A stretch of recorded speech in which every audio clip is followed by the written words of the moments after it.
Hello बच्चों, चलिए प्रश्न पढ़ते हैं। प्रश्न दिया है अरेखित पेशी पाई जाती है। विकल्प ए है ग्रीवा में, विकल्प बी है भुजाओं में, विकल्प सी है मूत्राशय में तथा विकल्प डी है अंगुलियों में। तो इस प्रश्न में हमसे अरेखित पेशी के विषय में पूछा गया है और विकल्पों में से हमें बताना है कि अरेखित पेशी इनमें से किसमें पाई जाती है। अर्थात इस प्रश्न की जो मुख्य अवधारणा है वह अरेखित पेशी के विषय में है। अरेखित पेशी अरेखित पेशी के विषय में हमें यहाँ पर बताना है। तो चलिए समझते हैं अरेखित पेशी को कि अरेखित पेशी किस प्रकार की होती है तथा कहाँ ये पाई जाती है। तो अरेखित पेशी को चिकनी पेशी भी कहा जाता है। चिकनी पेशी क्योंकि इस प्रकार की पेशियों में रेखाएं उपस्थित नहीं होती हैं।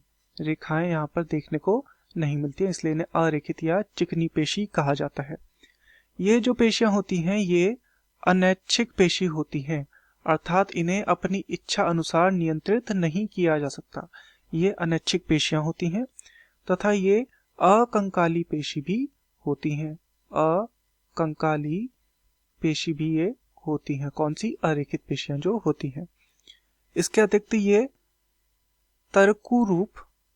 तर्कुरूप तथा एक केंद्रकीय होती हैं। तर्करूप व एक केंद्रकीय होती हैं चिकनी पेशी या फिर अरेखित पेशी या फिर अनैच्छिक पेशी।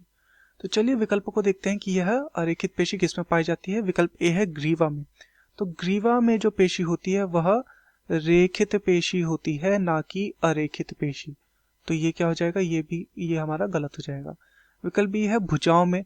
भुजाओं में भी रेखित पेशी देखने को मिलती है, तो ये विकल्प भी हमारा गलत हो जाएगा। विकल्प सी है मूत्राशय में।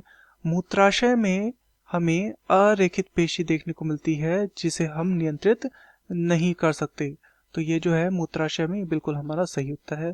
तथा विकल्प डी है अंगुलियों में। तो अंगुलियों में भी रेखित पेशी देखने को मिलती है, ना कि अरेखित। तो ये भी क्या हो जाएगा? ये भी हमारा गलत हो जाएगा, क्योंकि उंगलियों को हम स्वयं से नियंत्रण कर सकते हैं। तो दिए गए प्रश्न का सही उत्तर होगा विकल्प सी मूत्राशय में। मैं आशा करता हूँ आपकी यह समझ में आया होगा। धन्यवाद।